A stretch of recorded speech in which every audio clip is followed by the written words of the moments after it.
ಎಲ್ಲರಿಗೂ ನಮಸ್ಕಾರ. ನಾವು ನಮ್ಮ ಕುಟುಂಬ ಯೂಟ್ಯೂಬ್ ಚಾನಲ್ಗೆ ಎಲ್ಲರೂ ಹೇಗಿದ್ದೀರಾ? ನಾನು ಕುಶಲ್. ವರಮಹಾಲಕ್ಷ್ಮಿ ಹಬ್ಬ ಬಂತು ಅಂದರೆ ತಯಾರಿಗಳು ಒಂದೊಂದೇ ಆಗ್ತಾ ಇರುತ್ತೆ. ಈಗ ನೋಡಿ, ನಾನು ಪ್ರತಿ ಎಲ್ಲ ಪೂಜೆಗೂ ಈ ರೀತಿ ಗೆಜ್ಜೆ ವಸ್ತ್ರಗಳನ್ನು ನಾನೇ ಮಾಡ್ಕೊಳ್ಳೋದು. ಸಮಯ ಮಾಡಿಕೊಂಡು ಗೆಜ್ಜೆ ವಸ್ತ್ರಗಳನ್ನು ಮಾಡ್ಕೊಳ್ತೀನಿ.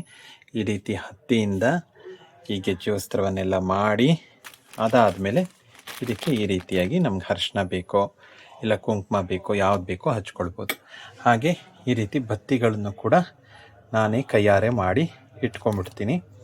ಇದನ್ನೇ ನಾನು ದೇವರಿಗೆ ಹಾಕುವಂಥದ್ದು.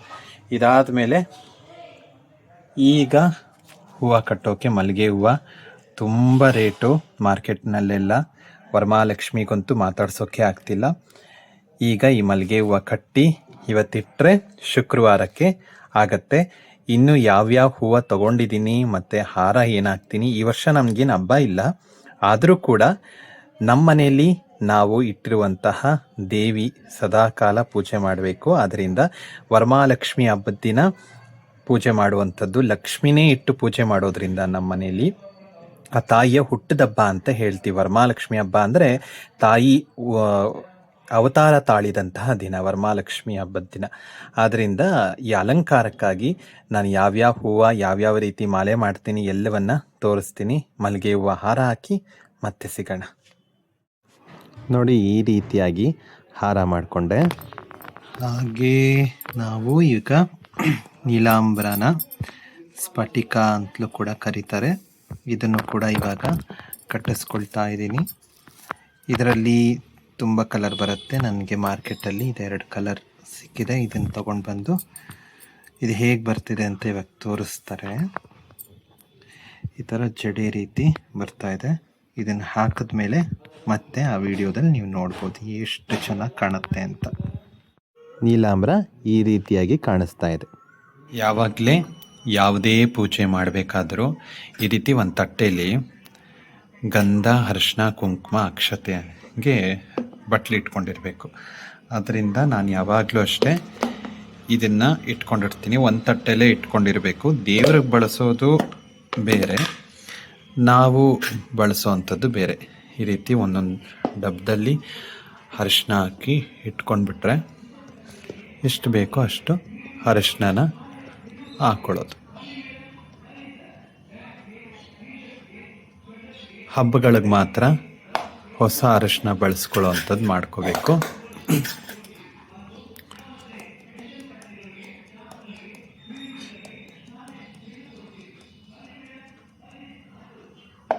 ಆದಷ್ಟು ಅರಿಶಿನ, ಒಳ್ಳೆ ಅರಿಶಿನ ತಗೊಳ್ಳೋ ಅಂಥದ್ದು ಮಾಡ್ಕೊಳ್ಳಿ. ನೀರಲ್ಲಿ ಕಲಸಿದ್ರು ಅದು ಚೆನ್ನಾಗಿ ಕಲಿಸ್ಕೊಳ್ಬೇಕು. ಕೆಲವೊಂದು ಅರಿಶಿನ ನೀರಲ್ಲಿ ಕಲಸಿದ್ರೆ ಕಲಸೋಕ್ಕೆ ಆಗಲ್ಲ. ಇದು ಕುಂಕುಮ ಲಕ್ಷ್ಮಿಗೆ ತುಂಬ ವಿಶೇಷವಾಗಿ, ಮತ್ತು ಯಾವುದೇ ಒಂದು ಹೆಣ್ಣು ದೇವರಿಗೆ ಪೂಜೆ ಮಾಡಬೇಕಾದ್ರೆ ಕೇದಗಿ ಕುಂಕುಮ ಅಂತ ಸಿಕ್ಕತ್ತೆ. ಕೇದಗಿ ಹೂವಿಂದ ಮಾಡಿರುವಂತಹ ಕುಂಕುಮ ಅಂತ ಹೇಳಿ, ಅಥವಾ ಅದರ ಒಂದು ಸುವಾಸನೆ ಇರುತ್ತೆ. ಅದರಿಂದ ಕೇದಗಿ ಹೂವದ ಕುಂಕುಮನೇ ಬಳಸುವಂಥದ್ದು ತುಂಬ ವಿಶೇಷ. ಕೇದಗಿ ಹೂವದ ಕುಂಕುಮ ತಗೊಳ್ಳಿ, ಅಥವಾ ಮಾಮೂಲಿ ಕುಂಕುಮ ತೊಗೊಂಡ್ರು ಆದಷ್ಟು ಮರೂನ್ ಕಲರ್ ತಗೊಳ್ಳೋ ಅಂಥದ್ದು ಒಳ್ಳೆಯದು. ಯಾಕೆ ಅಂದರೆ ರಕ್ತವರ್ಣ ಮಾಂಸನಿಷ್ಠ ಅಂತ ಲಲಿತಾ ಸಹಸ್ರನಾಮದಲ್ಲಿ ಬರುತ್ತೆ. ಅಂದರೆ ರಕ್ತವರ್ಣವಾಗಿರುವಂಥದ್ದೇ ಕುಂಕುಮ ಎಲ್ಲ ಜಾಸ್ತಿ ಬಂದ್ಬಿಡ್ತು. ರಕ್ತವರ್ಣವಾಗಿರುವಂಥದ್ದೇ ನಾವು ಬಳಸುವಂಥದ್ದು ತುಂಬ ಉತ್ತಮ.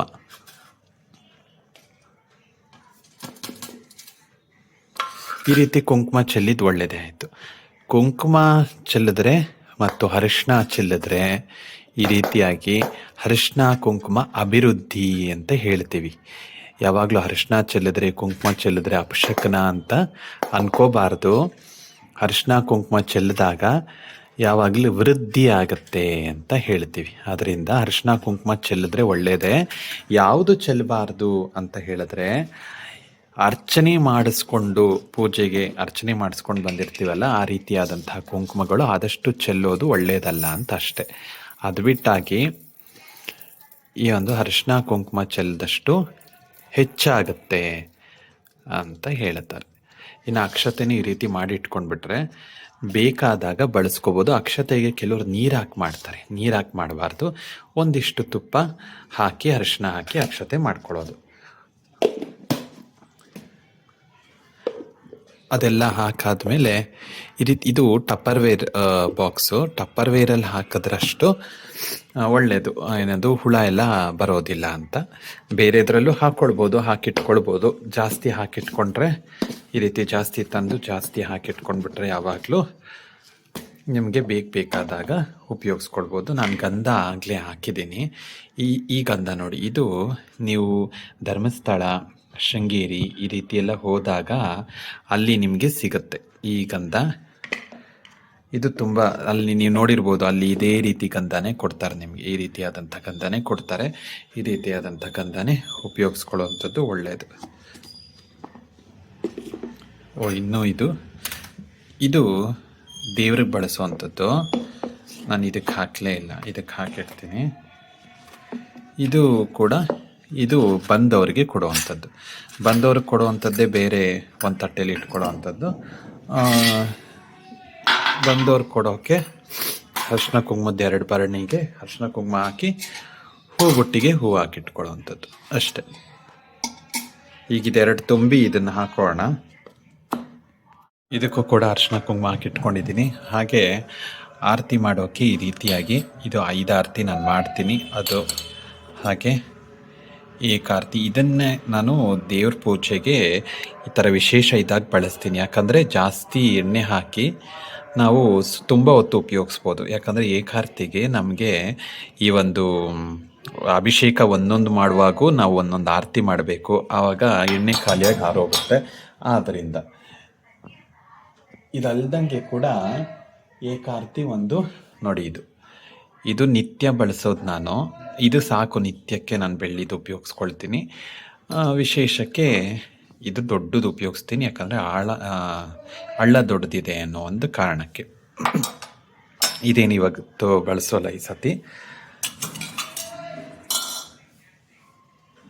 ಹಾಗೆ ಇದೆಲ್ಲ ಇವತ್ತು ಈಗ ಸಿದ್ಧತೆ ಮಾಡಿಟ್ಕೊಂಡಿದ್ದೀನಿ. ಇನ್ನೂ ಏನೇನು ತಯಾರಿ ಮಾಡ್ಕೊಂಡಿದ್ದೀನಿ ತೋರಿಸ್ತೀನಿ.